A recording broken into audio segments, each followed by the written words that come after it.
Welcome back to the Reborn.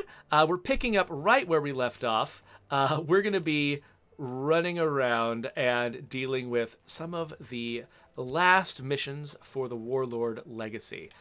It looks like Demetrius wants to talk to me. So let's go talk to him real quick to kick off this mission. Oh! Oh no! Oh no, this is the very last mission. Oh no! Yes, let's do it! Hey there, Demetrius. What's up? Tell me where they are, and I'll end this once and for all. How are you doing, Boots? He's fighting infection, but not that much. Let's have a look at him in here. Okay, yeah, he definitely... Okay, he's got some problems. And actually, you know what? I kind of don't want... I don't want to bring Boots with me on this. I feel like I've got a character who is my sidekick, and that is Cowpuncher. So I'm going to not leave Boots completely empty-handed. In fact, you know what? Yeah, I've got a... I don't have a lot this time around. Like, I haven't played this community as long as I played a lot of my past communities. So I don't feel the same need to just load everybody up with all of the nonsense in the world. So I'm going to... I'll drop off the stuff I don't need here. But I'll grab a couple of things I want to keep and give them to characters. But I don't think I'm going to put the same kind of effort into it that I have in the past. Just because that takes a lot of time. So, yeah. So he had that World War II gun. We'll keep that. We'll hold on. Yeah, we'll hold on to these things. And maybe the Starshank. Give somebody a Starshank launcher. Oh, whoops. I don't have enough room in my inventory. And we'll keep that heavy-duty ammo press, because you always want to keep every single ammo press you ever get. And I'll come back and equip myself in a second. So, one thing that I wanted to talk about something real quick, where somebody asked a question. They were asking about the...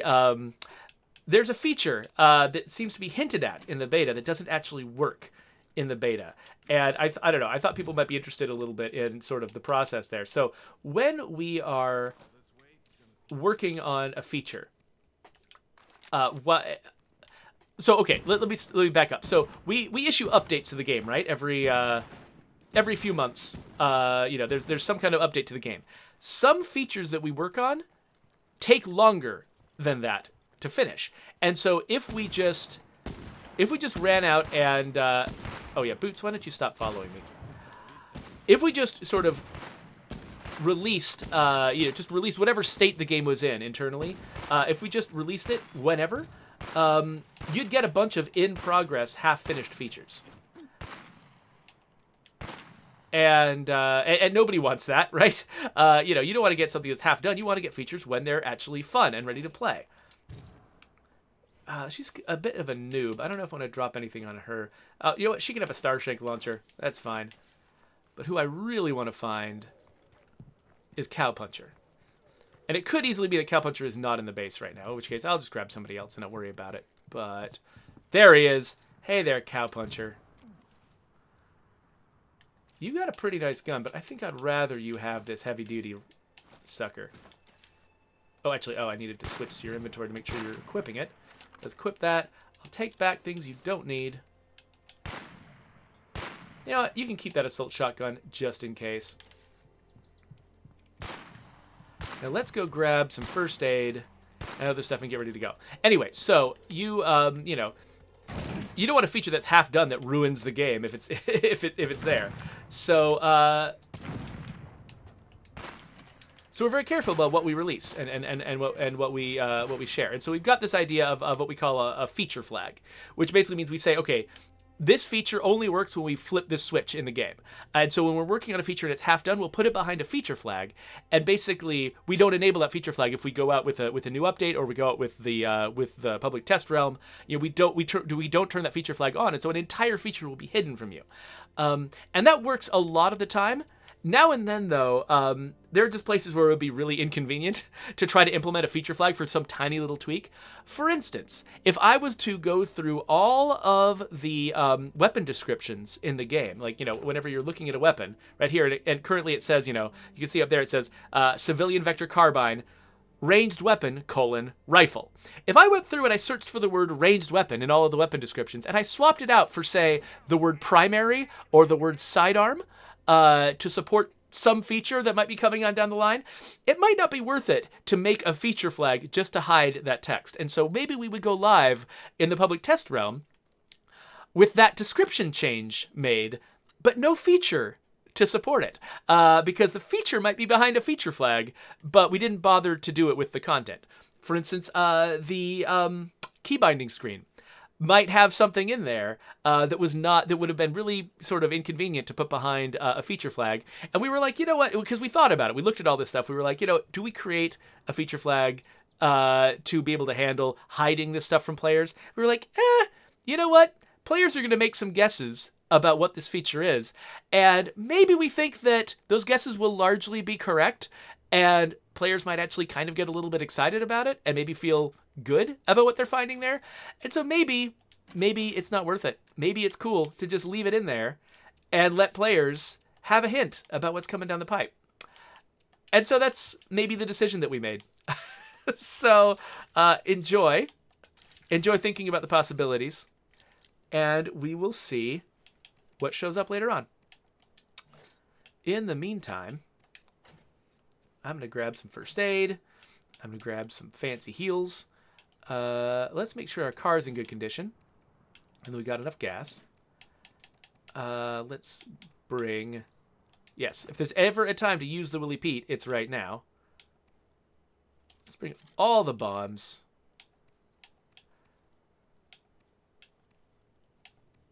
Does smoke work on hostile humans? I'm not even sure.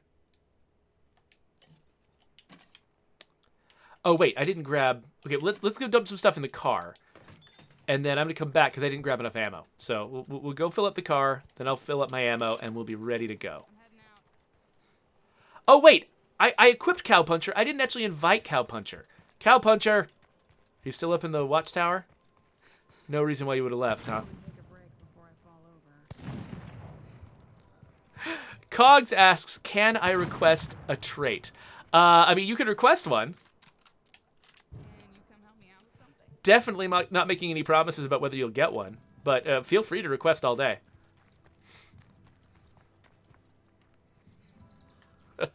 King Davis says, yay, my client canceled. I can hang out with Jeffrey. I hope that doesn't affect your income, because that would definitely not feel worth it to me.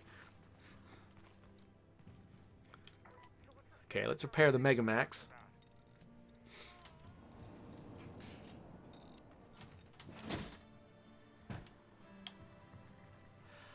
So Cogs suggests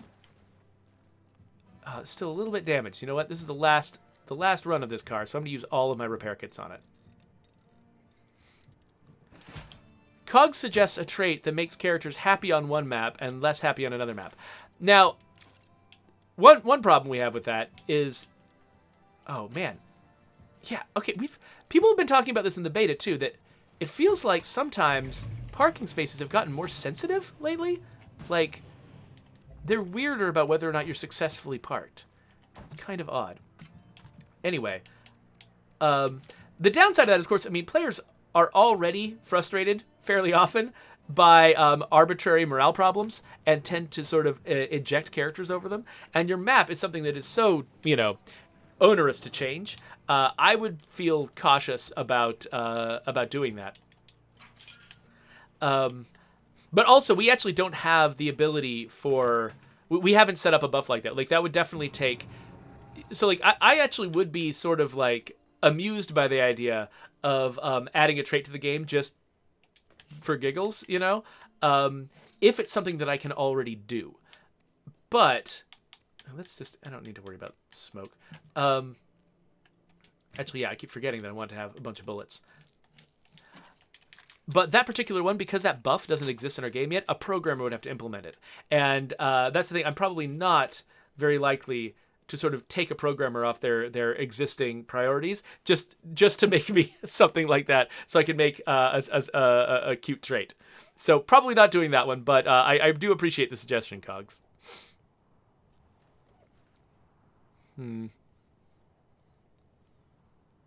Okay, so Old Salty Dirty confirms that smoke actually does work on hostile communities. So maybe actually it would be worthwhile for me to just try that out. So I'll bring that smoke bomb. And I think we're good. I think we're well enough equipped for this. All right, if I succeed at this, this will be the Warlord community, and this will be my last legacy in Dread, and I will basically be required by law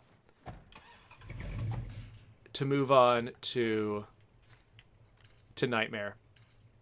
All right, yeah, looks like there's just one place to go. We got to go smash that coalition. Go smash that like button. Oh, missed the screamer. That's fine. Won't make any difference.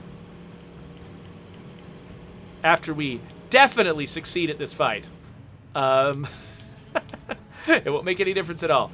Now, we've had bad experiences in the past with me not being able to survive fights that I thought I could survive.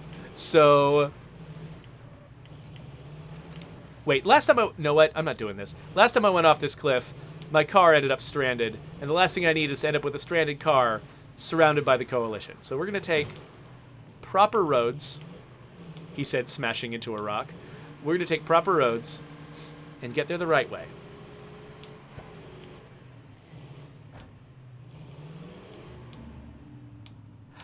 So Old Salty wants to know, it says that I've expressed my dismay that a lot of players pick only perfect survivors, and that I wish that we had set up the character system so that every survivor had flaws, so that it wouldn't feel like, you know, one flaw makes a survivor just untenable. I have serious doubts that I'll ever make a change like that in this game, because players are already so used to it. I think that's a mistake that I kind of have to live with. However, when we talk about the future of the franchise, if anyone asks me, and I think you know, they might ask me about the character system, because that is something I worked on, I probably would recommend that people, you know, for future games, build flaws into the system in a sort of consistent way. So that would be my recommendation. Can't make any promises one way or the other. I'm not the one who's working on that game, but it is definitely something that I would advise.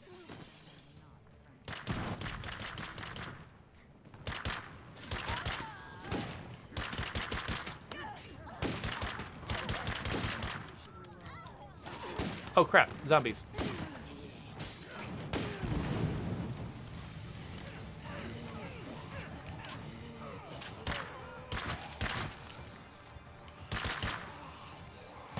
Oh crap.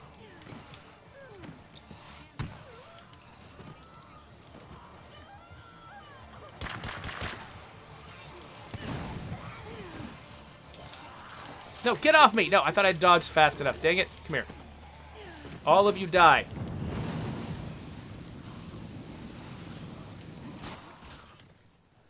Okay, we gotta talk to Moose now.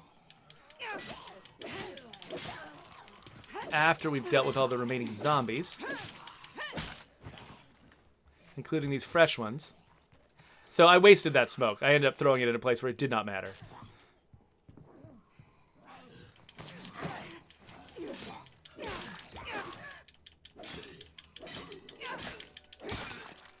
Hey, Moose.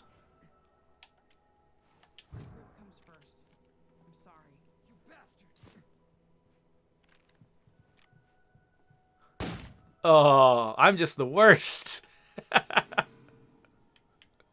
Oh, it occurred to me. I should have made my face disappear for that, so we could use it as a thumbnail. Maybe I'll still be able to use it as a thumbnail. Okay, so now how well equipped are we? Not extremely. Let's head over to an outpost. Oh, we got an outpost right there. Where am I going? I'm trying to find my car. Where did I put my car? No.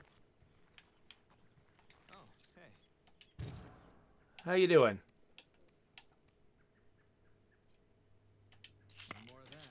I don't know if he needed that, but now he's got it. There's our car. It is right next to our outpost. That is very convenient.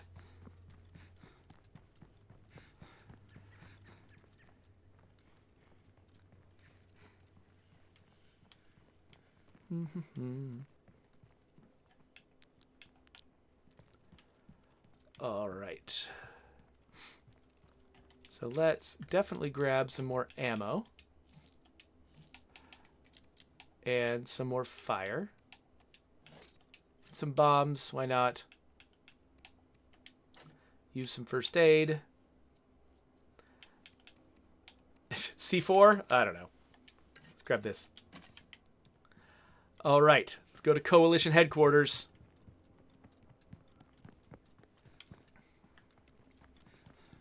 Ready to end this. Cog says, given the importance of the Bunnymobile, you should run over hostiles with it. Well, the problem is that's like the most ineffective possible thing to do. So, as you know, thematic as that might be.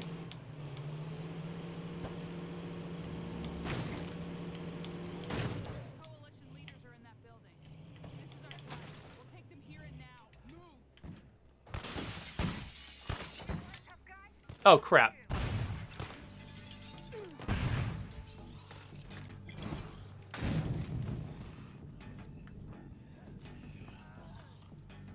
I don't know if I actually... Oh, there we go. Oh, no, no, no, no, no, no, no, no, no, no, no, no, no, not Cowpuncher, you jerks.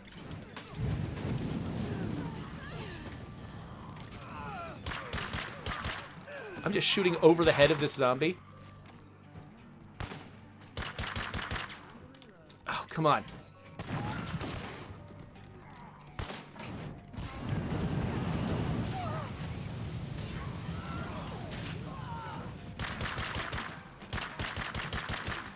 Gotta shoot them while they're down.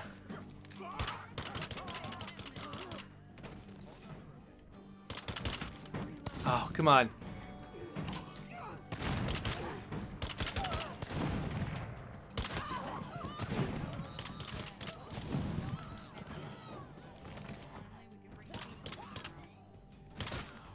Oh, okay, we did it.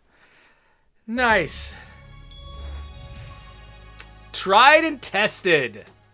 I completed the legacies for all 4 leader types. Nice. Whew.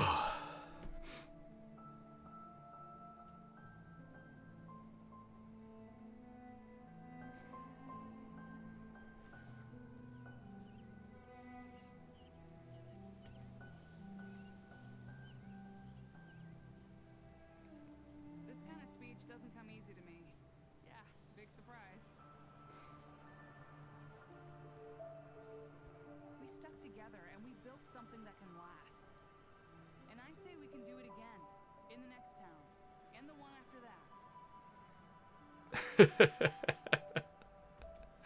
I'm sure won't ever be easy. But hey, what else is new? That's right. We can do this in the next town and the next. Murder everyone who opposes us. Ooh, Triumph of the Bunnylord, Vow of the Bunnylord. We got some good ideas. Hail to the Bunnylord. Oh, that's a good one. I like Hail to the Bunnylord. Yes. Got all my boons. And now, oh man, we got to pick which survivors to not keep. Okay, so we've got some newer ones.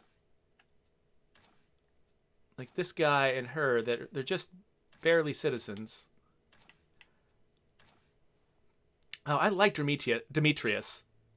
I never really used him enough either. He's the Squid Master. I think I want to hold on to Demetrius. I think the less experienced people, we can probably... I'm just looking for anyone who says citizen, who I don't remember. Citizen. Oh, wait, that's Death Wish. Why is she only a citizen? I love Death Wish. No. We're holding on to Death Wish. This guy, he's got a lot of skills, but no standing at all. How did I do that? Huh. He seems pretty powerful. Gwen. Yeah, I don't know what the deal is with Gwen and Rios. They're very highly skilled. They might be pretty valuable, but... The reason I'm sort of like singling out citizens is just because they're people that I clearly didn't play very much with. I think everybody from my last campaign. Oh wait, no, we got one recruit. Oh yeah, you go away. We don't need you.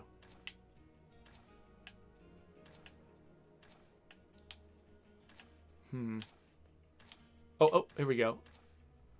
Logan. Yeah, I think he was like the token dude in my all-female community.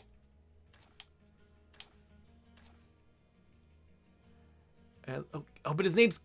Oh, wait, is this Jack Kilgore, attorney at law? Oh, man, no, we got to hold out a Jack Kilgore, attorney at law. He was new to the community, but he was very important. Oh, fishing guy. I just got to get rid of one more person.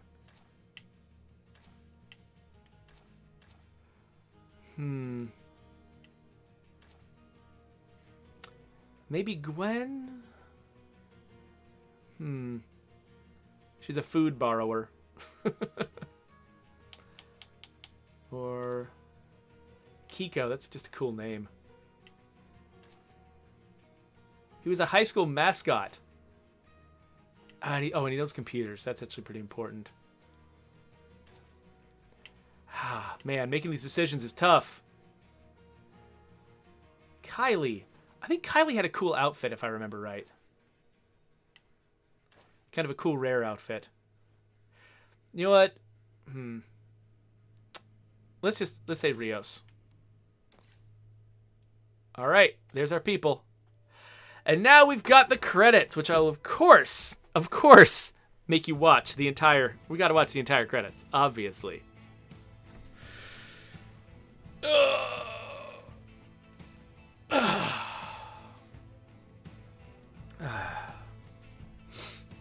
Icepick says, I wish I could just start with the tutorial pair and then play through all of the legacies with those same characters. That's a legit thing to want. I've definitely... we originally imagined that players were going to want to just do multiple playthroughs of different communities, but it seems like a lot of players really want to have a single community that they take through a very long playthrough. Maybe even an eternal one. And, or I should say a perpetual one. Nothing's eternal. But, and so we ended up sort of structuring the game around the idea that people would want to just play through a community and end it, play through another community and end it the way that I've been doing. But a lot of players, that's not what they want. They want to just play the same group into perpetuity. And so we've been thinking about ways that we can sort of alter the structure of the game to not, remove the original experience that players wanted, but also make it more possible for players who want to have these like perpetual communities to do it without feeling like they're paying a cost for it. So we've been thinking about possibilities there. Again, as always, I'm not going to make any promises about like features and changes to the game, but there you go. Yoda, I would love to make it possible for you to monitor and mess with your character pool, your legacy pool, from the main menu. I mean, people have also frequently requested that we let you recruit legacy pool characters into an ongoing community so that you can like make a dream team, basically. And yeah, we've heard all of that, and we would absolutely love to do it. I think it's gotten prioritized multiple times behind other things that seemed more urgent, but it's definitely a thing that like there's wide agreement on the team that that's a thing that we should add to the game.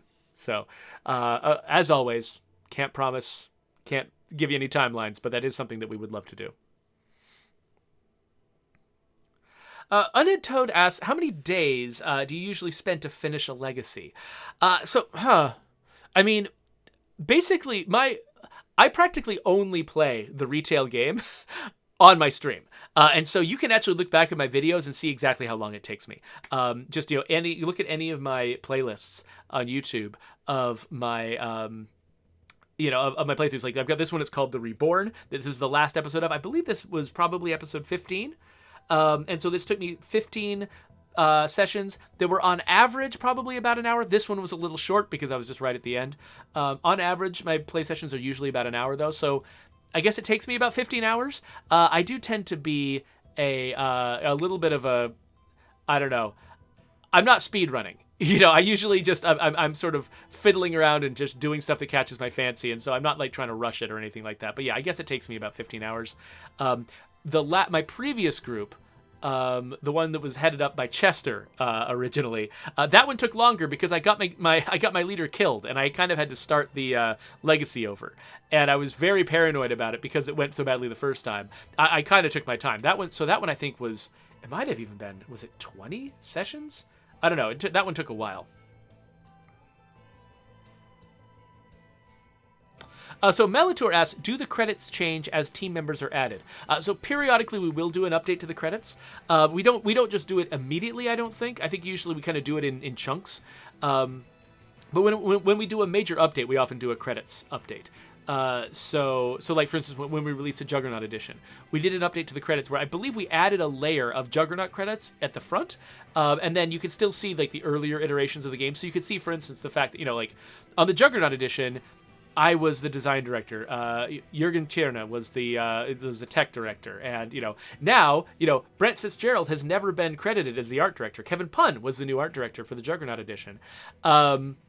Stuff like that. So we got credit, but that doesn't. But we still leave the other credits in place, so that doesn't diminish the fact that the original release of the game, Richard Fogey was the top designer, and Doug Williams was the art director, et cetera, et cetera. That we go through people in different roles.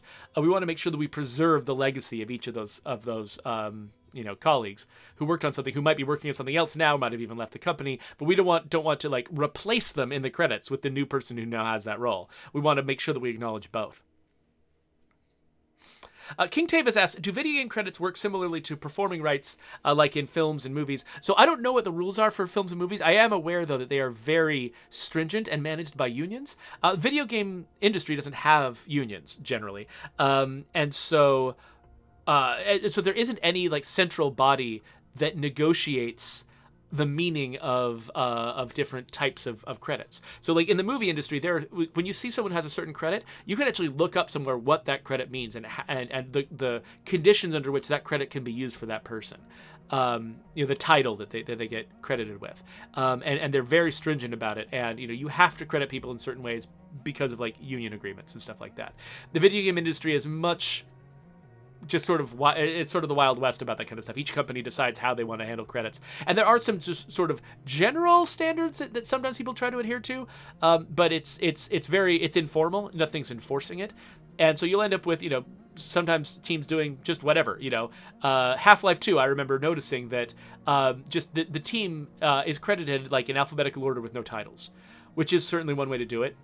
That does tend to sort of like equalize things to some degree, but it also means that it's harder to put something on a resume and say, I was this title on this game, because if they look it up, they're like, well, you were just a person on that game. I can't tell if you actually had that title. It creates some doubt on your CV, and so not wanting to have doubt on your CV is certainly a motivation that some people have, and so that's a motivation to want to give people specific title credits. There's just a lot of different factors that all go into it, right? So, yeah. King Tavis asks, so are there no royalties for your actors and musicians? Again, I'm not sure how it works, so I'm not a lawyer, and I can't, and I'm not a business guy, so I can't tell you. I'm pretty sure though that like in the film industry, it makes sense that the actors are creating a huge chunk of what that experience is, and so for them to have some kind of benefit on the back end makes a lot of sense. It makes sense for the union to argue that the actor created so much of what was valuable about the movie that it would be weird for them not to, like, if the movie is massively successful, they should get something on the back end. And I believe that there's some kind of agreement that allows people to do that. I think the Screen Actors Guild has something like that. There was a point where the Screen Actors Guild was trying to make that happen with the video game industry. And the problem with that, from my perspective, was that while there are definitely a lot of video games for which the performance of the actor is a huge chunk of what the experience is. Like, say, a game like The Last of Us, for instance, the performances created by those actors is a huge part of what makes that game work. But there are a lot of video games where it is a much smaller part of the experience, where having, a voice actor, is just the role of an actor in creating the final experience for the audience. It varies widely in the game industry, and so I don't think there's a single rule that you can make, because that's a lot of times what unions do, is they make specific rules that apply to every actor in every situation, or whatever every employee in every situation, and sort of equalize stuff, which can be great when it makes sense. In the video game industry, because the involvement of an actor in creating the final experience is so variable from game to game, I don't think there's a single rule that you can make where it makes sense for, say, the actors in The Last of Us, and also, the sort of the people making grunts happen for for like random RTS characters or something like that. It's like the percentage of the experience that actor is making up is just different in those situations. And certainly in a world where video game like developers are not unionized and do not have rules. Say, for instance, I don't get any residuals for any of the past games that I've worked on. Now, the only games that I've worked on that are still making money are games at my current studio. So, I guess, I don't know. I guess Deer Hunter 2014 might still be making money. But yeah, I don't get residuals for any of those past things. So it would be weird if I, as the designer on a game, was not getting residuals, but the actors were. That would be really, really odd. And so I would say that if at some point someone wants to make an argument that on certain kinds of games or whatever, the actors ought to get residuals that persist even past their involvement with the project, I think step one is getting residuals for the people who are developing the game and are contributing even more to the final experience. Maybe they should get residuals first, and then we talk about whether the actors get residuals. It would feel like a very cart before the horse kind of thing if the actors got them because they have this powerful union, and then the developers, the programmers, the designers, the artists, the sound engineers, like all the QA, all the people who are just essential to making the game work, if they're not getting any. So there you go.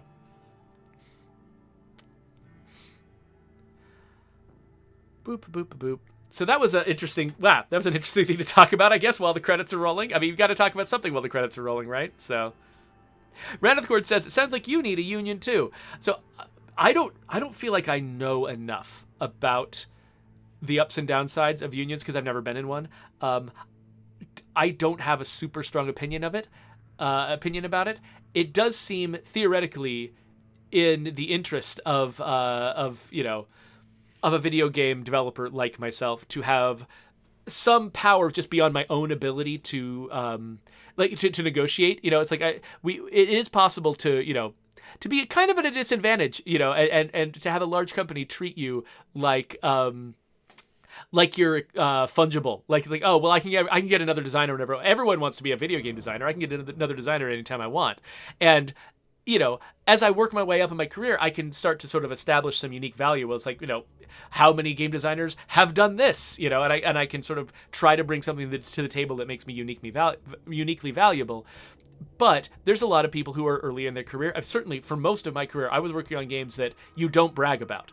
And I didn't have a lot of negotiating power to try to, argue for being treated well. And there are definitely situations I've been in my career where I was not treated well. And I didn't really have any recourse. And so I do like, in theory, the idea of having some recourse. At the same time, I've also, you hear horror stories about cases where a union that's very powerful can sometimes overextend themselves a little bit and like get out over their skis and negotiate and insist on such an extreme position that it's unworkable, and they actually end up sort of, can just depending on how a particular union is managed, it can expose their, the members of the union to potential downsides. And so because I've never been in a union before, on one side, I feel like, yeah, I think we should have more negotiating power. I think we should probably try to achieve something like that. On the other hand, I'm kind of like, but if I go with that, what if we get idiots in charge? Then what happens?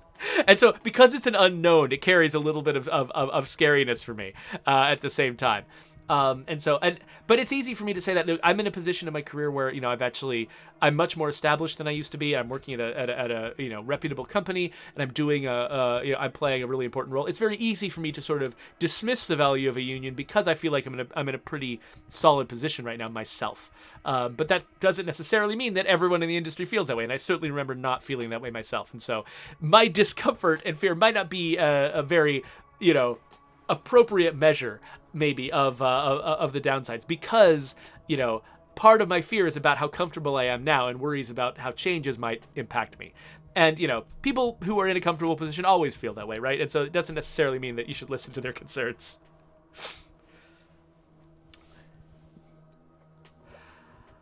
So stealthy assassins acknowledging the risk of any new power structure potentially being a bad one, and you just don't know. That's the trepidation. That's basically a good summation of the trepidation that I feel.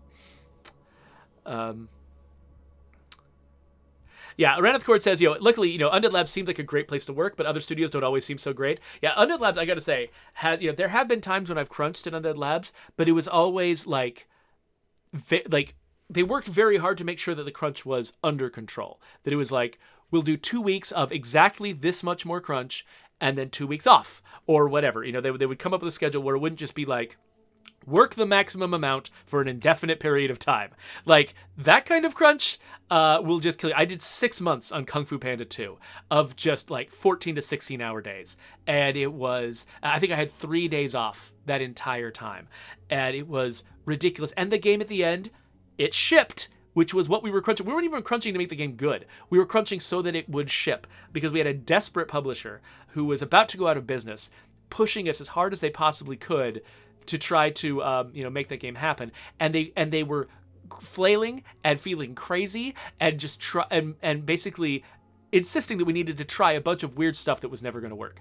And so we got it done, but I missed the first 6 months of my, third daughter's life. And it wasn't worth it. And it would have kind of been cool if there was sort of a universal agreement of some kind throughout the game industry that no one can treat developers like that. Because the thing is, like, my company, we were reaching the end at that point of we worked typically on licensed games for children. And that used to be a huge industry. Every time a new movie came out for kids, there would be a video game tie-in. And then there was sort of a generational change in the video game audience, and people started understanding that those games are always bad. Because they don't get funded like real video games, And so people stopped buying those games, and the market the bottom just dropped out of that market. And you would have occasional movie tie-in games that actually seemed like, they would sell on the idea that they seemed like a violation of the usual norm. That, this game is going to be better than you usually expect. But not every game could sell itself on that. It's certainly games based on kids' cartoons, which is what I was making. Generally didn't fall into that category. And so not only was the publisher we were working with about to go out of business, but we were at risk of going out of business because there was no work for the specialty that we had. We actually, right afterwards, were bought by a mobile company. We switched to making mobile games. And that's why I worked on Deer Hunter 2014. And so basically, I, as a game developer, like I crunched like that, not because the publisher told me to, but because like I wanted the studio that I worked at to survive. My resume wasn't great. I didn't know if I could get a job somewhere else.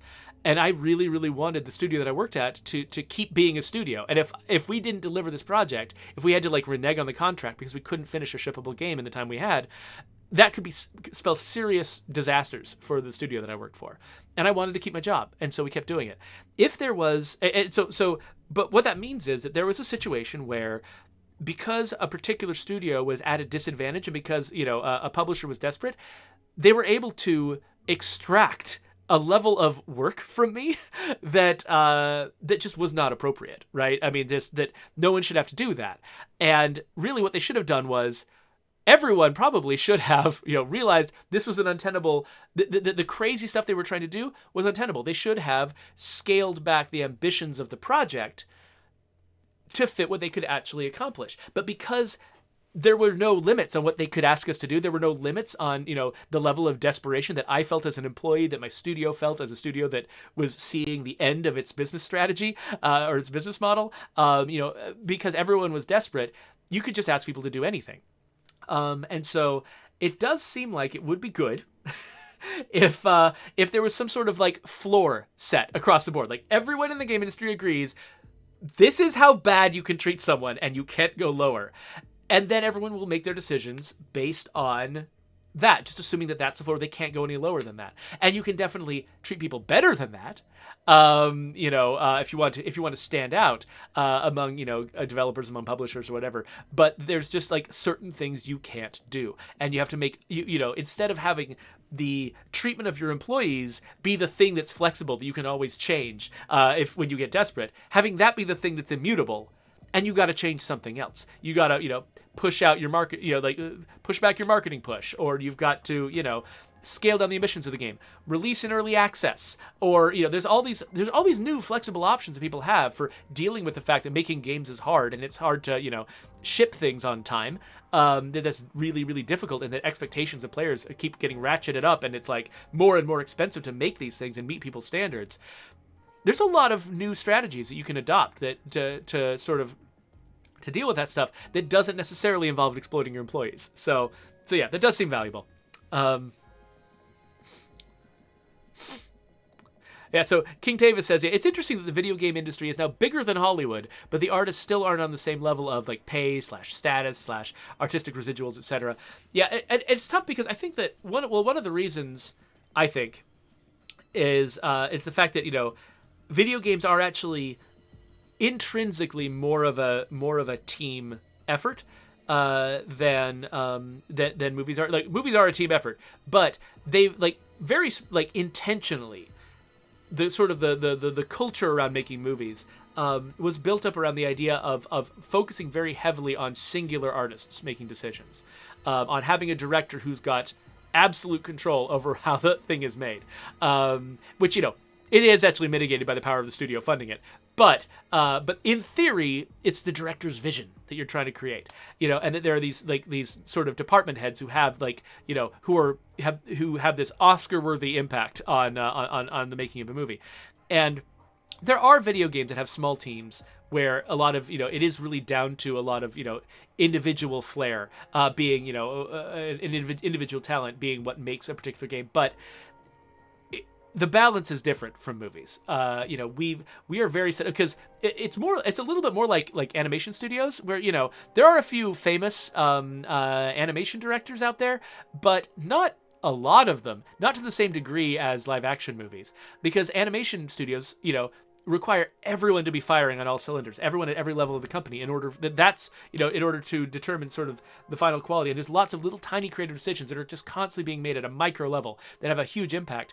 And that's true of the video game industry too. It's like video games are not made by individuals; they're made by teams and flexible teams. Like you can switch in individuals in and out, and have the team culture persist, and have the team culture be what's responsible for the quality of the game. To a large degree. Obviously, I don't want to discount the individual contributions. I'm very proud of my individual contributions. But at the same time, it's like it's not just down to like one person that you can cite and say like that person is responsible for this game being great. And so because of that, it's a lot harder. Like individuals don't have the same kind of power to say, oh yeah, well, I am the star who's brought all of these audience members to watch this movie. Therefore, I should be paid $40 million for being in this movie, because that's how much of the revenue the movie gets that I'm responsible for. You need to pay me for that. There are very few individuals in the game industry that carry that kind of cachet, because we know that they're built by studios, they're built by teams. And so I think it wasn't that hard probably for the Screen Actors Guild to establish how powerful they were, because if you have, movie stars in there and the only way you can get Brad Pitt in your movie is to be working with the Screen Actors Guild, then you're going to be working with the Screen Actors Guild. And that's just how you're going to do it. But in the game industry, there aren't a lot of individuals that represent that sort of bring with them that kind of power, because a game is such a there are a couple little parts of State of Decay 2 that I could be like, yeah, that's the part that I made, I'm so proud of that. If that part would have been really different, it wasn't for me, I feel so special. But the game overall, there's no individual that you can sort of credit with the game experience overall and how it came together. It was a a team effort with a lot of different integrated, contributions. And the secret sauce of State of Decay 2 is the combination of all of these things. It's not any one thing that any one person did. And so I can't claim credit for State of Decay because I played such and such role in development prior to release, and because I'm playing this role as design director now. I don't get to take credit for State of Decay 2, and so that reduces my negotiating power as somebody who wants to, like for instance, if I wanted residuals on the game or something like that, even after I left the company, I can't command that kind of thing. Like, whoever stepped into my role after I left would also be contributing, in a very similar way, and so it's hard to establish that kind of value in the same way.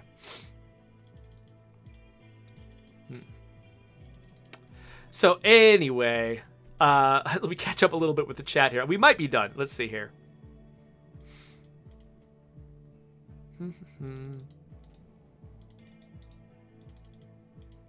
Okay, yeah. I think we probably talked this subject out, and I don't even know. I mean, I've only got my own perspective. Who knows? There are people who understand this stuff a lot better than I do, who would probably be really interesting to listen to. But in the meantime, if you would like to subscribe to my channel, usually I've been saying if you want more Bunnylord content, but I think we're done with Bunnylord content. I think we're done with this series. So if you want to see whatever I do next, here's a subscribe button. I'll probably make some other State of Decay video at some point in the future, and you can see it there, whatever it is, whenever I make it.